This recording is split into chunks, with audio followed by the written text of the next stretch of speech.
Augmentative or alternative communication, also known as AAC, allows a child to speak. Well, it allows a child to communicate when they cannot speak what they want or need. It reduces their frustration and increases their communication and their independence. And with smart devices being so readily available, AAC apps make it even easier to access these tools than ever before.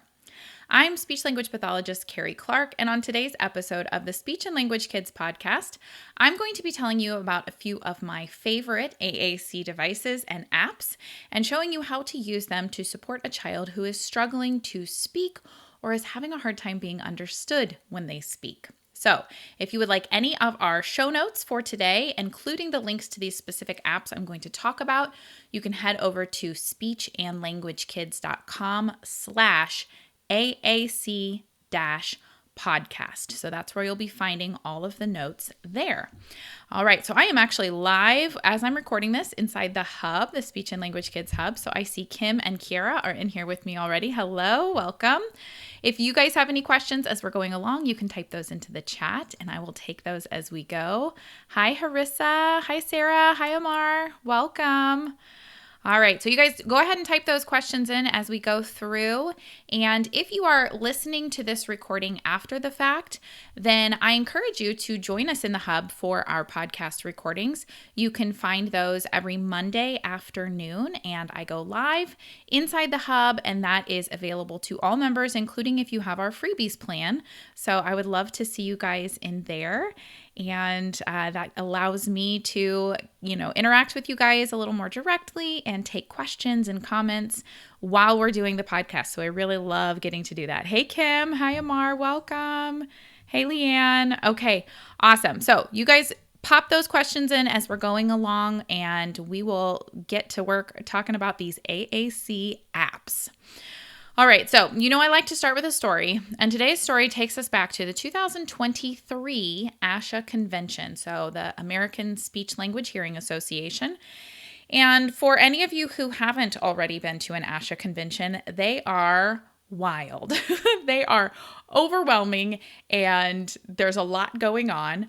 But I decided in 2023 that I wanted to have a booth at the convention. That was actually the first.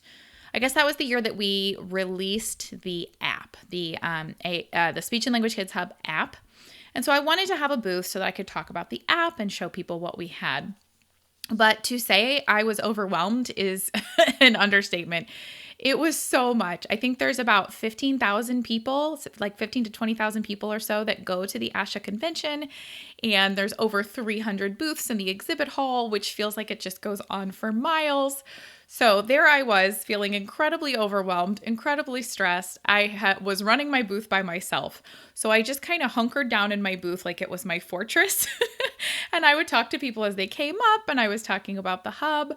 But as I was on breaks or just in between having people that I was talking to, I kept hearing the ladies at the booth next to me talking about this new AAC app called Grid by Smartbox. And at first I really wasn't paying much attention. Number one, because I was overwhelmed. But number two, because honestly, a lot of the AAC apps out there are just pretty similar. And, it didn't really register to me as something I needed to be paying attention to. But I kept hearing their spiel that they were giving to people over and over and over again. And by about the, 5th, 6th, 7th time, I started to, my ears started to perk up and I started to get intrigued. So I remember it during one of our breaks when there was no one in the convention hall. Everybody was kind of off doing their sessions. I asked them, I said, can I have a demo? I've been listening to your spiel and I'm sold. Tell me more. And so they gave me a demo and it set me up with a evaluator account so that I could actually use it and try it myself on my own device. And that is still one of my favorite AAC apps out there. I really love the way that it is laid out. I love the way that the core words that you need the most stay in place, but then the fringe words kind of change based on the context. I love that they have an option for making it accessible for Gestalt language processors who really need to be communicating in these language chunks as opposed to single words. There's just so much that I love about that one. So that is Grid by Smartbox.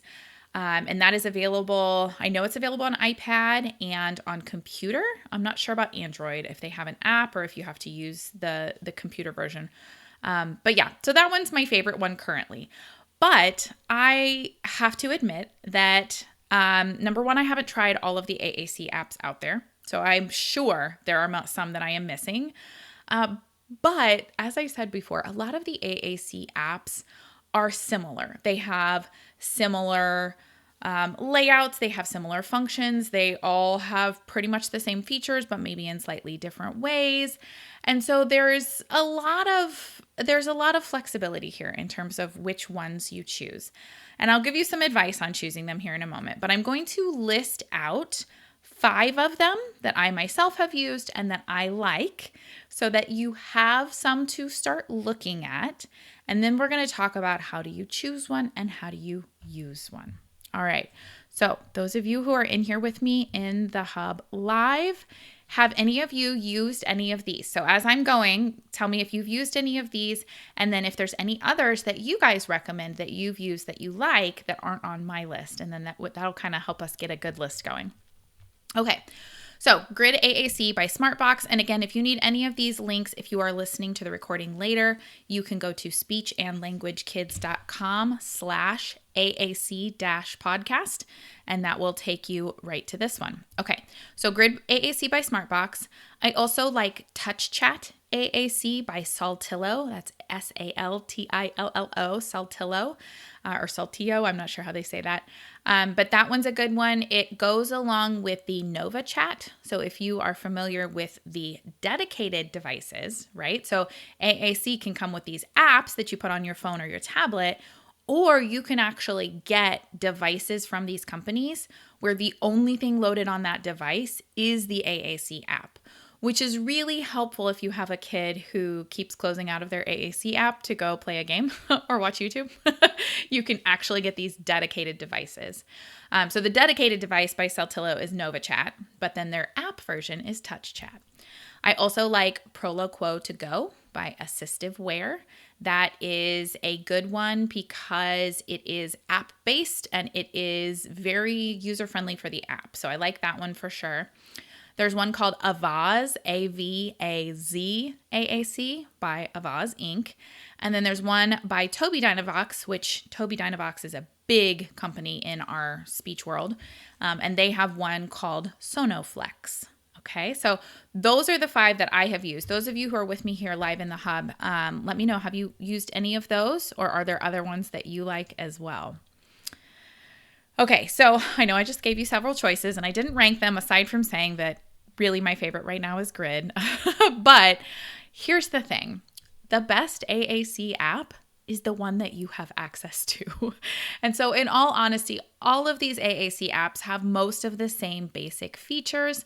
Yes, some might have some features that you like more than others, or maybe they have a look that appeals to you more than others, or maybe they have a look that appeals to the child. Maybe the symbols are easier to understand.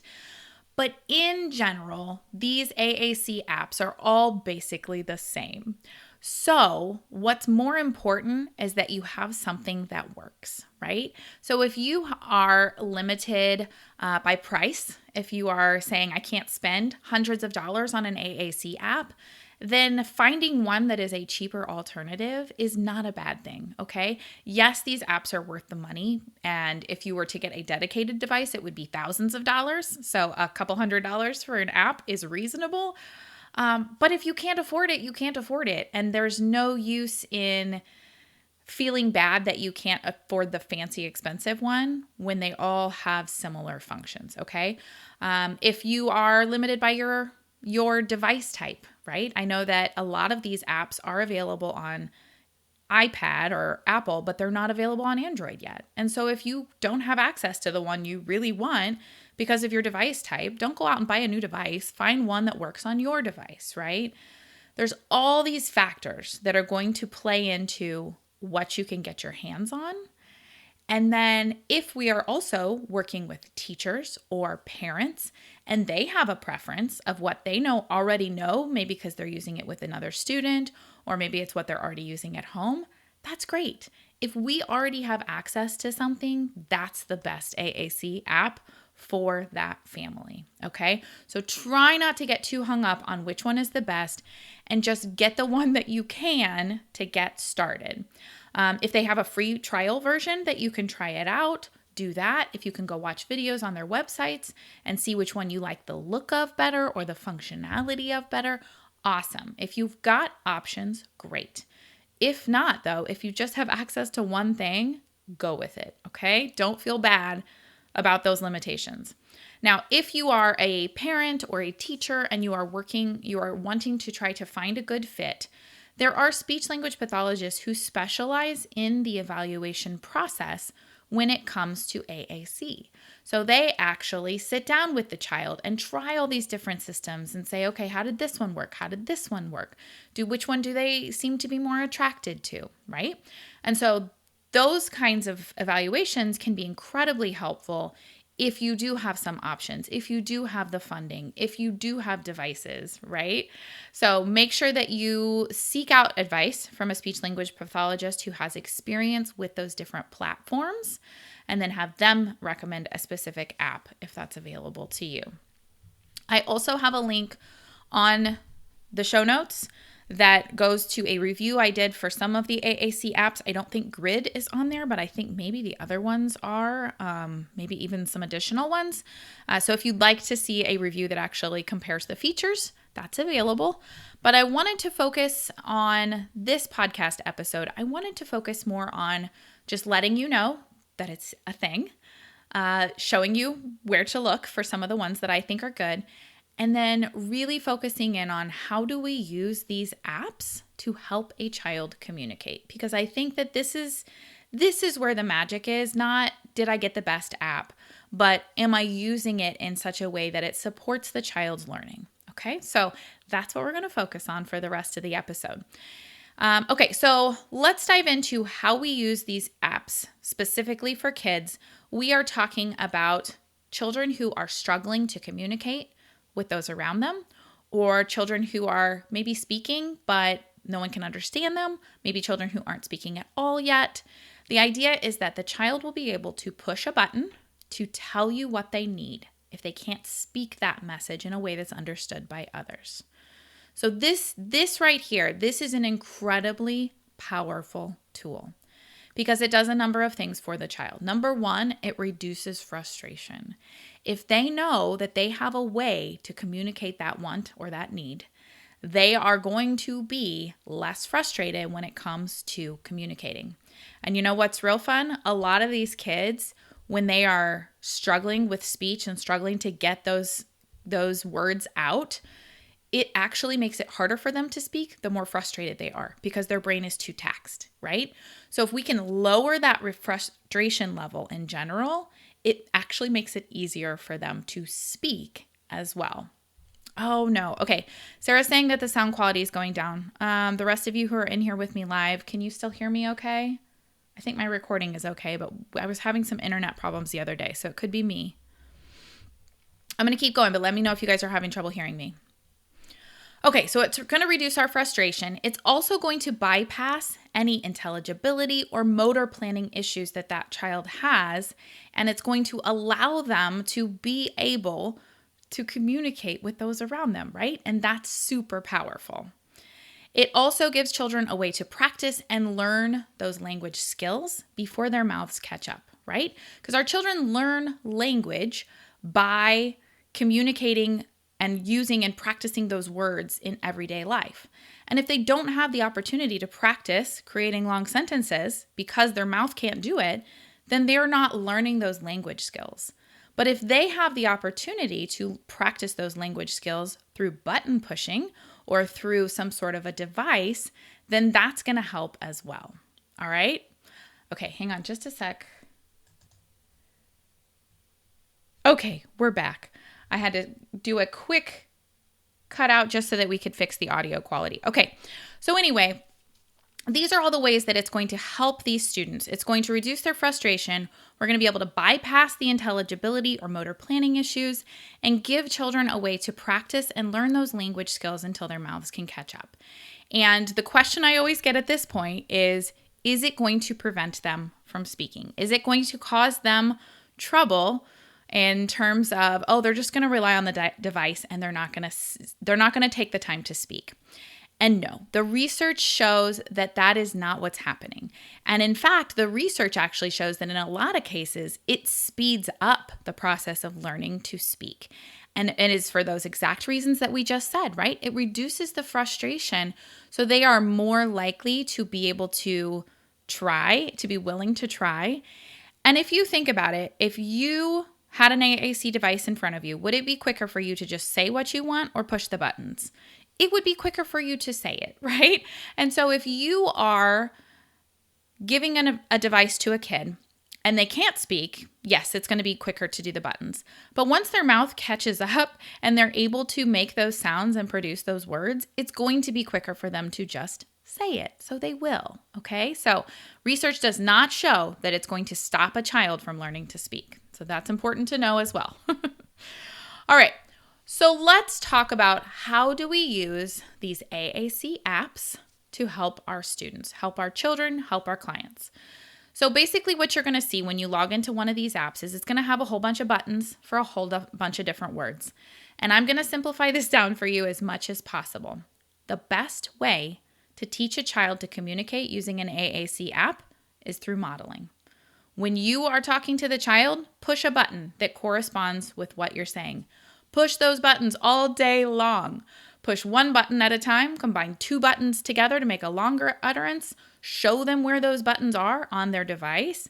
And yes, this means that you're going to need to get to know that device yourself, right?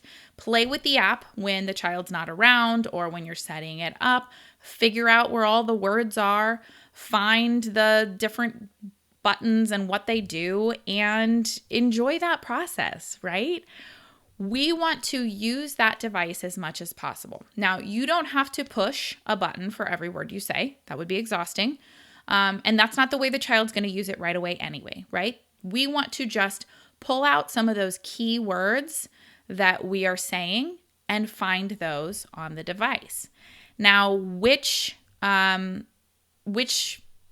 words you pick and which the way that you model it is going to depend slightly on the specific device. But in general, if you are pushing buttons that you're hoping the child will eventually push as well, then you're doing modeling, right? That is the key, is pushing buttons, showing them how it works. Now, I also like to pair, when I push the buttons, I also like to pair that with me saying it out loud as well, because I want to model that behavior and provide lots of language models for them. So they're hearing it from the device, from me, and they're seeing the picture on the button, and they're seeing where the button is on the page. Lots of different input, okay? And it's okay if when you're modeling, you don't know where a button is. This is great because the kid doesn't know where it is either, right? Maybe they do. But most of the time when we are confused about where to find something, they are too. And so what's really good is if you model your troubleshooting process to find that button. Don't hide the screen from them and then find it and then go, okay, I found it, here it is, right? Say, I wonder where cookie is. Let's try under eat. Eat? There it is, cookie. Okay, there's cookie, right? Model how you are thinking about going through and finding those buttons because they might be picking up on that as well. Okay. The next question I always get at this point is, what if they're just pushing random buttons? And you know what I say to that? Awesome. Because you know what that is? Babbling. All babies do this, right? These babies, they're not babies anymore probably, but these kids may have even missed that step. They may have missed babbling, where they were making sounds and playing with their mouth and figuring out what their mouth does.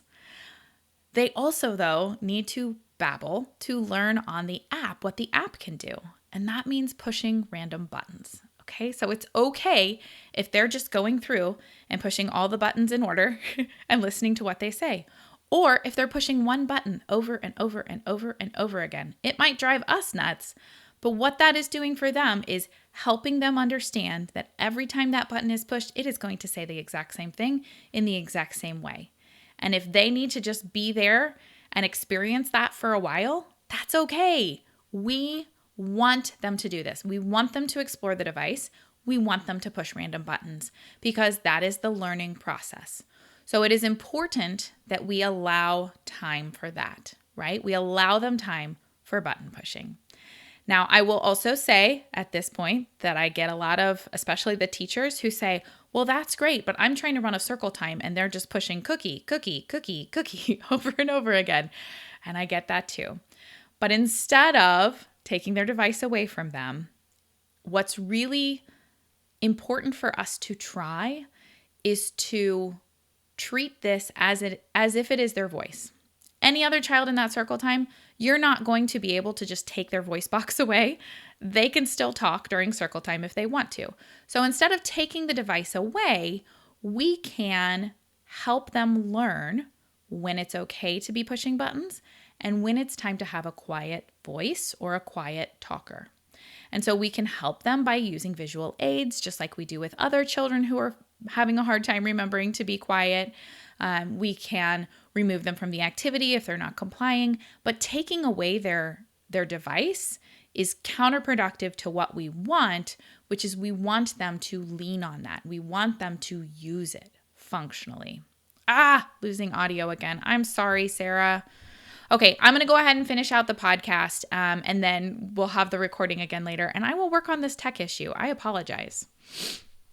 Okay, so another thing that we want to do while we are modeling is we want to start providing communication temptations. So this means that we want to give them a reason to use the device. So we can do things like put a snack in a sealed jar, and then we can model open on the device. We can touch open and push that button and we can say it, and then we can wait to see if they push the button themselves. So what we've done is we've put something they want in a container they can't open, and then we showed them where the language is, and then we wait. And providing that opportunity, providing that temptation to communicate, and then providing them wait time to figure out if they can do it on their own, gives them the opportunity to go ahead and use the device. If they don't, we can try giving prompts. We can try pointing to the button. We could try nudging their hand in the general direction of the device. And if they get frustrated, we just model it again and then do what they want. So we're not here to just drive them crazy. We're not here to make them mad. We want to provide the communication temptation, provide the opportunity for them to use it, and then back off if they start to get frustrated. And then a little while later, when they're less frustrated, we do it again, right? And then the other thing we want to do when we're modeling is really focus on words that they can use in a variety of situations. So there's lots of words that are going to be on their AAC app that you can use, but not all of them are going to be equally helpful to the child. Car, the word car, is only helpful if there is a car present, right? But go could be used in literally any situation where there is movement. So we want to focus on those general words first so that they can get up and communicating as quickly as possible. We call these core words, and most AAC apps are going to put those core words on the front page, the main page of the AAC app. So those are a great place to start. If all you use are those core words on the main page, awesome, because that is going to provide that child with tons of great language that they can use in a variety of situations. Okay?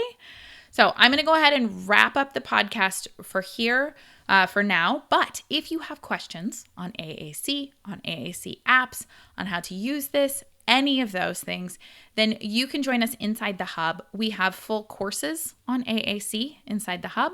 We have therapy kits inside the Hub, where it will walk you through exactly how to introduce the AAC, how to model different types of language, and how to collect data to see if it's working. So you are welcome to come join us inside the Hub to access all of our AAC resources.